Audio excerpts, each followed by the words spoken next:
RCMP officer being investigated for uttering threats and making racist comments. Little girl whose remains were found in a dumpster more than a year ago is finally identified.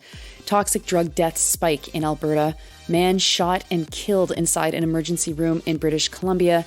88 potential bodies found at the site of a former residential school north of Edmonton, and riots in France over the police murder of an Arab teenager. Good morning. It's Friday, June 30th. I'm Nora, and here are your headlines.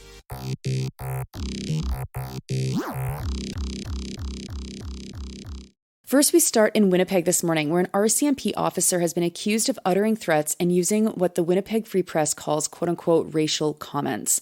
The target of these comments was a driver who was with his family.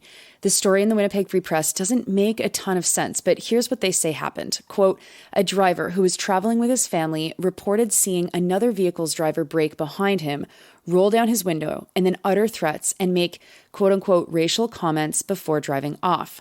The vehicle was registered to an RCMP officer who was off duty at the time. I imagine we should be saying racist comments, as racial comments wouldn't be investigatable. The Winnipeg police are routinely accused of racism and racist conduct by racial justice activists in that city. This news comes just a few days after the Winnipeg police settled a new tentative deal with the city of Winnipeg that will give them wage increases of 3.13% annually. That will cost the city $57 million over the life of the contract. Next to Toronto, where the little girl whose remains were found on May 2nd, 2022, have finally been identified. She was found wrapped in a blanket and left in a dumpster at Castle Frank Road and Dale Avenue. The girl was just 4 years old, and her name was Nevaeh Tucker. She was from Toronto.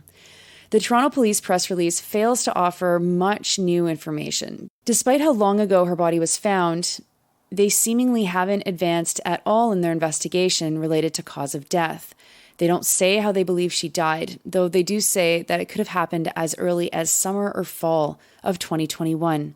After all this time, it's hard to believe they've ascertained so little information from the state that her body was in. Nevaeh was Black. The racism of both police and media has meant that this story has received very little attention, with perhaps the exception of a few Toronto-based journalists. Hank Idzinga from the Toronto Police said that no charges have been laid, and so they are not yet considering this a homicide. They were able to identify her thanks to someone tipping them off about a different victim. They have been in touch with Nevaeh's mother. Next, news I'd like to highlight coming from the website Drug Data Decoded from Ewan Thompson. Thompson analyzes the recent news that Alberta has experienced a spike in toxic drug deaths. In March, Alberta experienced its fifth highest spike of toxic drug-related deaths, and in April, it was the highest, with 179 people dying that month alone. The data isn't yet complete, and Thompson says that it should be expected that deaths will rise by about 10% based on previous trends, once they finally have all of the data. Thompson helpfully explains all the reasons for why these numbers are climbing, from the government of Alberta's refusal to create safe use spaces where if someone has a medical emergency, they can receive care right away, the elimination of safe supply in the province, cracking down on unhoused people, and failing to decriminalize drugs. I'll also quote Thompson on a very weird detail. The guy here he mentions is Dr. Robert Tanguay, the new police commissioner for the city of Calgary. Quote, the UCP declared an open season on psychedelics-based addiction and PTSD treatment. Tanguay's company, the Newly Institute, sells its psychedelics-guided services to Calgary police. So it's a bit weird that he's now a sitting Calgary police commissioner, unquote. What? Okay, now to Hope, British Columbia, where on Wednesday, police fatally shot someone inside the emergency department of the Fraser Canyon Hospital. The events started with 2 vehicles crashing on the Coquihalla Highway. Multiple people were hurt and taken to hospital, reports Global News' Amy Judd and Simon Little. While in the ER, 2 people involved in the crash got in a fight. Paramedics called on police to intervene. Then the story has a bunch of passive language. Some of the language is quoted, but the quotes actually don't say where it's coming from, and so I'm going to assume it's coming from the police, but they don't say. Anyway, it says that, quote unquote, an interaction occurred and that it, quote, resulted in one officer discharging their firearm, unquote. We are expected to imagine what that's supposed to mean. Global spoke to one person who said that they heard multiple gunshots. There are videos from the ER, but the head of the internal investigations body of the police said, quote, he is not sure how much of the shooting it does actually show, unquote. I gotta be honest with you, a police shooting inside an ER seems like a new low, or a really big low, if maybe not the newest low. That's a place where people are in crisis all the time. And for a police officer to have opened fire and killed someone in there, that should be national news. And frankly, it's a demonstration that the police in Hope are out of control. This next story is about the possibility that bodies have been found at the site of former St. Bruno's Indian Residential School. So if you need to turn off the volume for a couple of minutes, take 3 and you should be fine. Next to Joussard, Alberta, where University of Alberta researchers have found evidence of 88 suspected unmarked graves at the site. Joussard is about 335 kilometers northwest of Edmonton. The potential graves were found outside of where the school's cemetery was, which, even the fact that these schools had cemeteries is horrifying.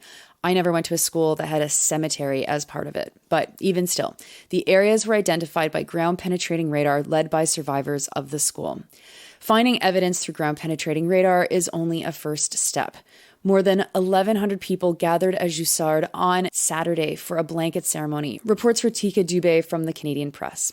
The next phase of expanding and deepening the search will be complicated by the size of the territory and the different owners who now control access to the land. And a reminder, if you're a survivor of residential school or directly affected and you need to talk to someone, you can call the Indian Residential School Crisis Line 24 hours a day at 1-866-925-4419. And finally, riots across France continued for a 3rd night in a row. An Algerian-Moroccan teenager, identified as Naël M., was murdered by police during a traffic stop. Protests happened in Marseille, Lyon, Pau, Toulouse, and Lille. As many as 40,000 police officers were dispatched to meet the rioters, reports Al Jazeera. Naël was killed in Nanterre, a Paris suburb. There, people torched cars, barricaded streets, and threw things at police after a vigil was held. Authorities in the nearby city of Clamart imposed a curfew. Bus and tram service was stopped after 9 p.m. on Wednesday. In Marseille, police fired tear gas on young people who were protesting at Le Vieux-Port. Protests also happened in Brussels. Cops there were in riot gear and at least 1 car was burned. The last time there were larger and similar riots, more than 6,000 people were arrested. That was in 2005. Government called a state of emergency over the riots.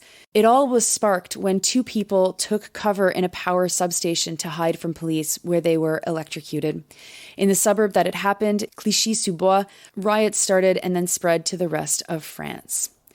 Naël M. was the 3rd person to be shot and killed during a traffic stop this year. Since 2017, most of the people who've been killed by French police in traffic stops were racialized. One of the biggest questions that journalists are asking politicians right now is, will they declare a state of emergency over the current unrest? Those are your headlines for Friday, June 30th. I'm Nora. Can you believe it's the last day of June? I can't. You're listening to this podcast at sandynora.com or at the Real News Network, or syndicated on some campus radio stations across Canada. I hope you have a great week. Hope you have a great day off. Happy Canada Day to those who celebrate, and to everyone who's got more sense than that. Wear orange tomorrow. Remember that this is stolen land that we occupy, and we have never, ever paid for it. Talk to you on Monday.